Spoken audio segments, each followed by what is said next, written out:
第一个，我们一定要他们有兴趣，因为我们不会去强迫他们说，你有能力你就一定要参与这项课程。然后第二个当然就是看能力，那我们会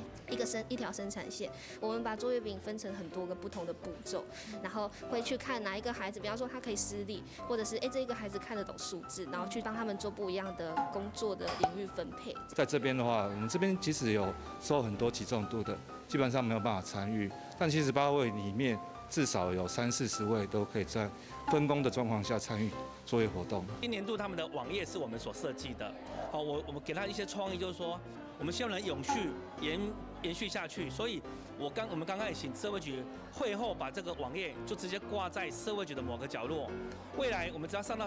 市政府的网页的社会局以后，就可以看到这个9大团体。未来我们也想协助帮忙，把它整合在一起，让你可以在单一的窗口去选择这9大家的产品了以后，直接就结单，这样会比较方便，会比较多人来采购，增加它的曝光率。像今年的记者会也是采用一种比较异化创新的方式，去帮我们做一个行销。然后对于我们这些经过卫生局检验合格的一些厂商，可以多一个管道，让社会大众可以看到我们。买到你们的月饼的话，可以透过什么样的方式？如果你想支持我们潮新的商品的话，欢迎上虾皮购物，然后搜寻憨心人或潮新基金会。掌握市政3分钟，台南进步向前冲。欢迎收看《市政3分钟》，我是林依婷。中秋节即将来临，今年的中秋送礼，你打算送些什么呢？为照顾台南市的身障朋友，台南市政府带头行销身障机构及团体所生产的中秋礼盒，将爱传递至社会每个角落。台南市身障人口约有10万人，市府也针对不同面向来照顾身障朋友，像是低地板公车、无障碍计程车等生活所需，到社会局所推动的各项身心障碍福利措施，都希望打造一个友善又有爱的温暖城市。也呼吁市民朋友、机关团体、企业公司要多多的来支持身障朋友所生产的中秋礼盒哦。现在就让我们来听听社会局长怎么说吧。大家好，我是台南市政府社会局局长陈荣之。我们那个弱势的中秋的一些产品，希望能够透过这个部分呢，能够跟这个弱势来购买，又做爱心又做公益。那这次呢，我们中秋节的部分呢，我们第一次呢，跟我们的工商发展策进会，来做个连结，希望最后透过这次中秋节的这种产品呢，然后呼吁大家共同来参与我们爱心做公益，让这些对弱势团体呢得到更大的一些帮助。接下来请收看中嘉新闻。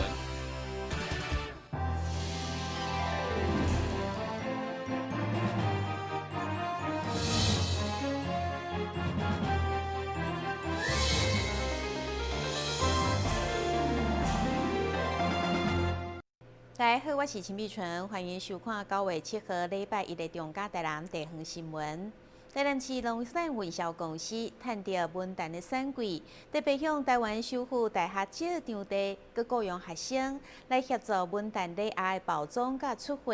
同时佮签订策略合作意向书，希望透过双方的合作，共同为农民来做行销。台南农产运销公司总经理李芳玲以及台湾首府大学校长戴文雄，在市长黄伟祺见证之下，签订7个联名 MOU， 象征未来将展开双边在农产加工研发以及推广产销的更侪合作。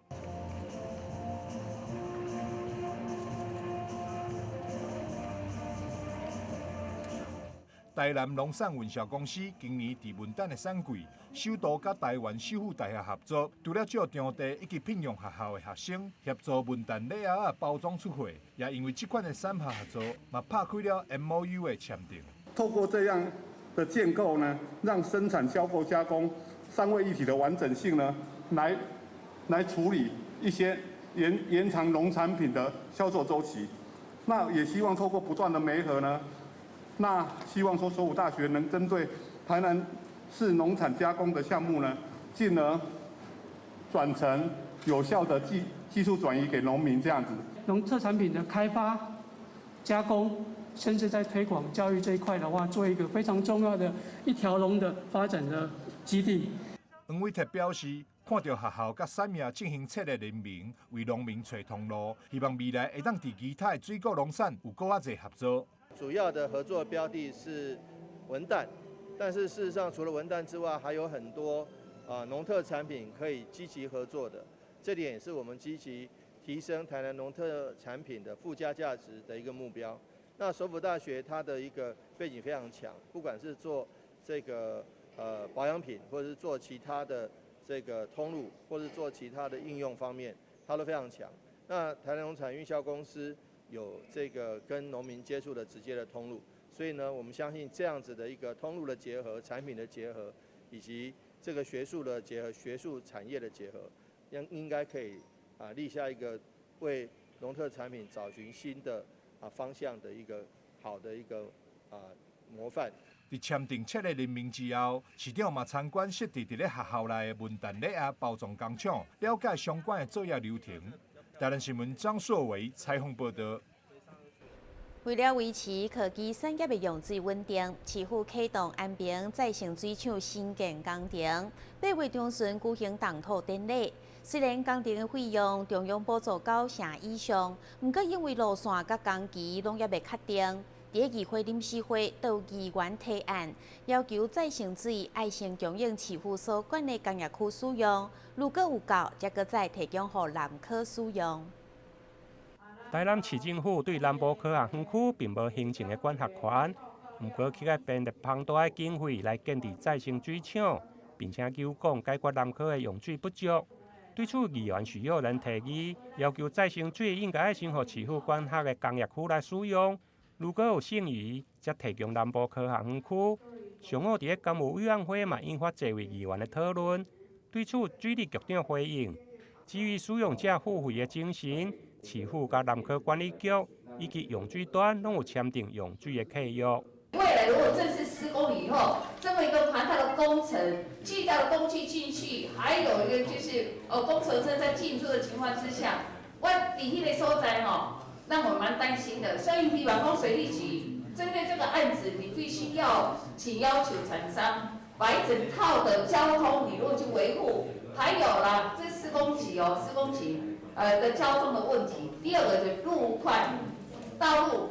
损失，我讲这这一款的工程，大卡车在走跑，拢无因兜代志，拢是比这咱兜代志迄个感觉。到底我们台南的水跟电供应会不会排挤到其他的厂商啊？咱人为着要互一个台基电力，结果其他的厂商无当用，安尼对咱在地原地的厂商是无公平。它的水质跟水量，我们都会去综合去考量之后，尤其是像因为我们一般的再生水的水价的部分都高于一般我们的自来水价，基本上在水价大概11块，那我们给那个台积电这边整个综合售水大概30.92元，都高于我们的自来水价，所以我们每一个再生水案都必须会有先确认我们的使用者，之后我们会做这样子的一个专案来去做报建筑确认之后会来做专案的接触。除了关心再生水，另外议员永爱达理嘛提案建议调整住宅补贴的政策，因为有厝头家将房屋的贷款转予承租户来代缴，因此承租户就袂用申请租屋补贴。建议是毋是会用纳入包租代管？对此，都发局长嘛回应，因为双方并无主任的契约，建议调向包租代管来办理。台南新闻林根采访报道。内政部长徐国勇受到立委赖慧媛的邀请，特别前往南区的长照据点关怀机构探望长辈，包括科技部长甲市长也做伙出席，赠送文旦予老大人，互因提前感受长寿的气氛。5号下午，内政部长徐国勇特别来到台南南区的长照机构，关怀者的长辈，会长科技部部长吴振中、台南市长王伟霆、立委赖慧媛也拢共同出席。并亲切地甲长辈互动，现场热烈温馨。拜访一下市长然后看看我们中央跟地方有一些该配合的一些，我们希望说能够跟台南市有很多的合作，包括我们一些道路啦等等这一些，那台南市也有很多他们路平啊等等，我们内政部一定全力来支援我们的台南市。对啊，营建署帮我们很多忙。然后另外就是。我们今天刚好爱尔利集团他们帮助我们警察很多的包括我们一些社会团体的富康巴士啦、消防车啦等等这一些那我们也要感谢他们。他今天有一个慈善的一个义演在这里。那另外就是来拜访一下我们的主委，来看一下这里，向长辈们来问好。会中特别出席的部长、市长、立委也拢一一送上文档给长辈，期待因会使健康吃饱的。但新闻国不予采访报道。台南市言论自由发源地，也是台湾的民主圣地。市府将每当4月7号定做言论自由日，不过受到肺炎疫情的影响，活动延期。现在疫情有控制，所以言论自由日系列活动将伫9月9号正式展开。台南言论自由日举办多年，每一届举办拢引起关注。今年的言论自由日活动为9月9日到9月13期间展开，规划一系列影展、念名展、自由开讲以及演唱会等活动，要来纪念台南营争取100%言论自由的精神。乃弄的一个事迹来彰显言论自由，其实不只是乃弄，也有这么多民主的前辈要争取言论自由、党禁、报禁的开放，在那个时候的威权时代，现在的年轻的朋友甚至现在的学生，其实比较难体会。但是在那个时代，有时候我们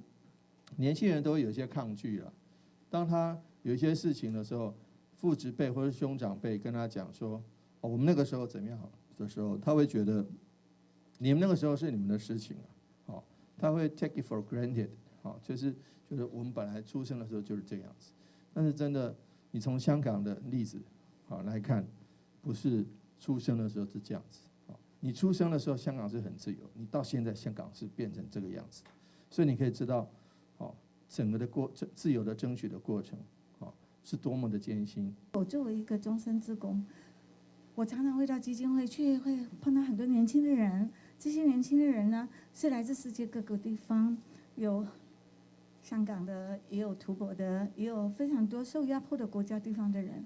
那当然也有很多台湾的年轻人。那么，他们来的时候，常常就是问我，自由的是什么？那今天我觉得，用自由的重量这个意义，实在是非常的有意义。尤其在这个时候，我们的网络社群非常的发达的时候，我们每一个人都可以畅所欲言的时候，那我们遇见所谓的自由，它是有重量的。9月9日到9月11日，伫全美戏院有举办自由的重量影展，播映来自台湾、香港、法国等争取自由民主的纪录片。9月12到9月13有演唱会以及自由开讲，邀请国内真侪关注社会运动的人气团体以及知名人士现场开唱。主办单位嘛欢迎全国民众做伙来参加2020台南言论自由日。台南新闻张硕伟采访报道。休困一下，马上回来新闻现场。以音乐阅读文字，以乐曲串联生命。透过台南爱读册欣赏台湾文学，享受听觉带来的阅读飨宴。敬请锁定每晚8点半第3公用频道。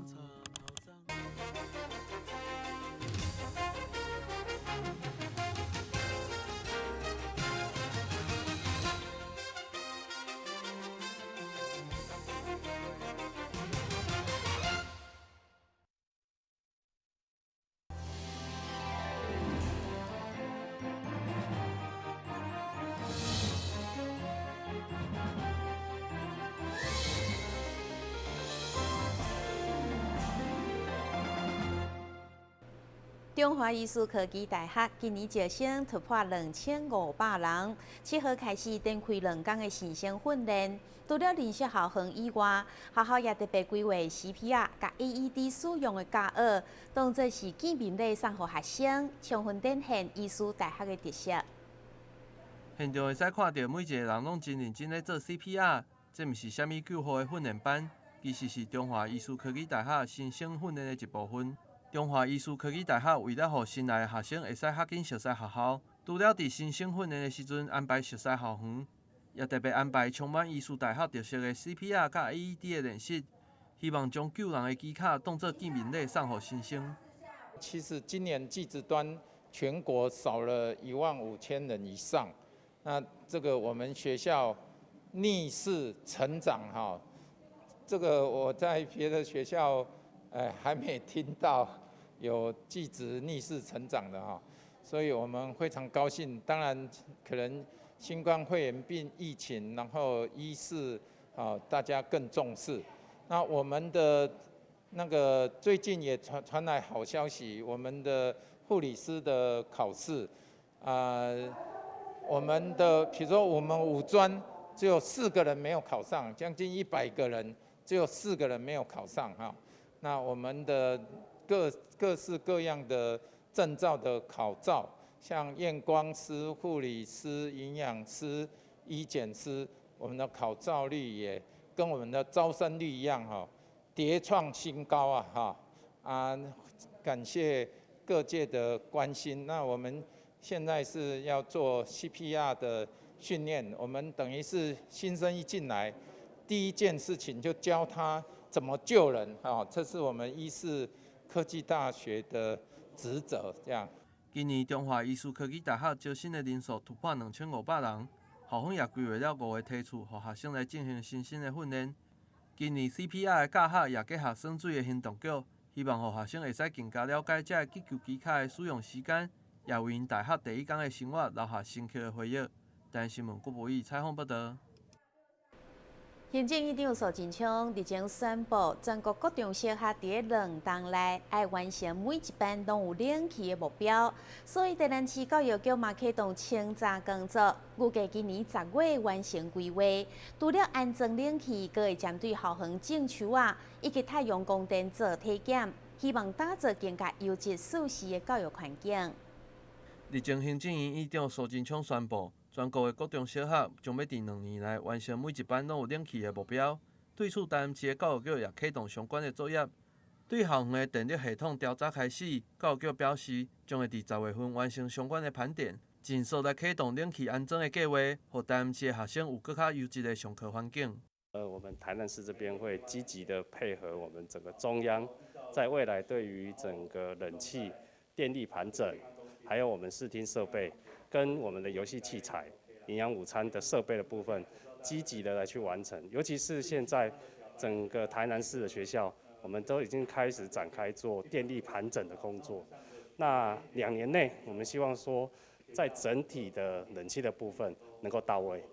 能够让我们的学生有更舒适、安全以及更好的一个教学跟学习的环境。除了冷气相关的盘点，教育局也强调，整体校园环境的提升，也将会朝向太阳能板甲种树的目标来努力。未来部分我们还是会重视，学校除了说有那一个冷气以外，在环境的调适政策里面，强调比如说要种树啊，比如说要让我们的环境降温，太阳能的设置，我们还会积极努力，然后去完成。市长黄伟哲表示，台南市政的方向甲中央的政策是同款的。对此，市政府也会尽全力来推动，总经费预估23亿6千万。台新闻郭博义采访报道。由文化局主办的艺术禁区，邀请艺术表演团队亲入台南各区进行户外演出。今年已经迈入第10档，市长嘛出席记者会宣传，希望偏乡的民众同款会当享受精湛的艺文体验。今年迈入第10档的艺术禁区，邀请表演团队到台南市各区来演出，让当地民众会使欣赏到精彩的艺文表演，也趁机会培养民众进场看戏的习惯。这届邀请到17个团队举办30几场的演出。文化局长强调，艺术禁区这几年来，让进场欣赏艺文表演的民众有明显的提升。今年也有各甲级的表演团队来参与，是一个非常难得的机会。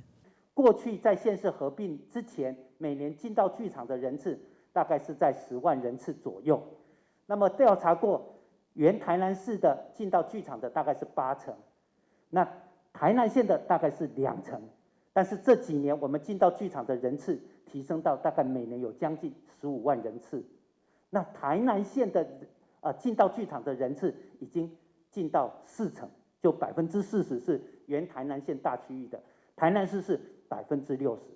所以这几年呢，我们通过艺术禁区，让大家慢慢的认识这些表演艺术，也让大家怎么样子走进我们的剧场。所以我觉得效应是非常高的。那黄市长上任之后，其实他非常的重视，一直在强调艺术禁区的重要性。所以我们这几年的表演节目是越来越精彩。像今年的表演，其实已经都是国家级的团队来了，国家交响乐团也要下乡去演出。我想，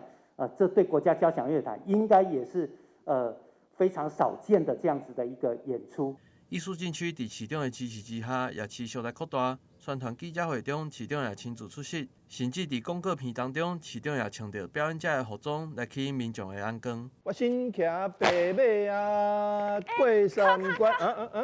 市长啊，你新骑白马，你哪会骑亏死？现在袂使开亏死。你骑白马呢？搁一摆。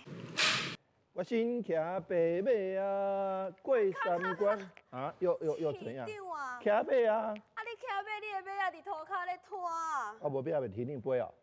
哎呀，你压起来！我新骑白马啊！哎，表演还是让专业的来吧。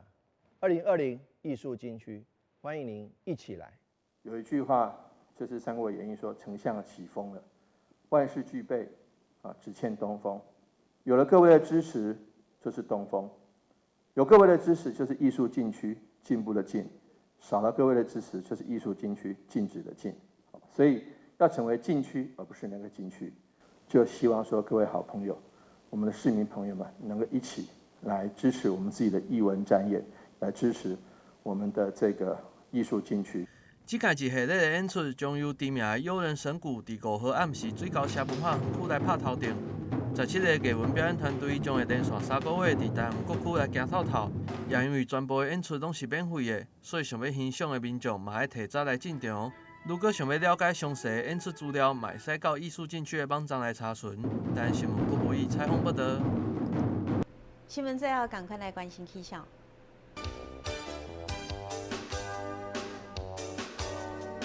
明仔载是10分，有时好天的天气，温度27度到32度，落雨的几率4成，海面平均风力4级到5级，上大阵风是8级。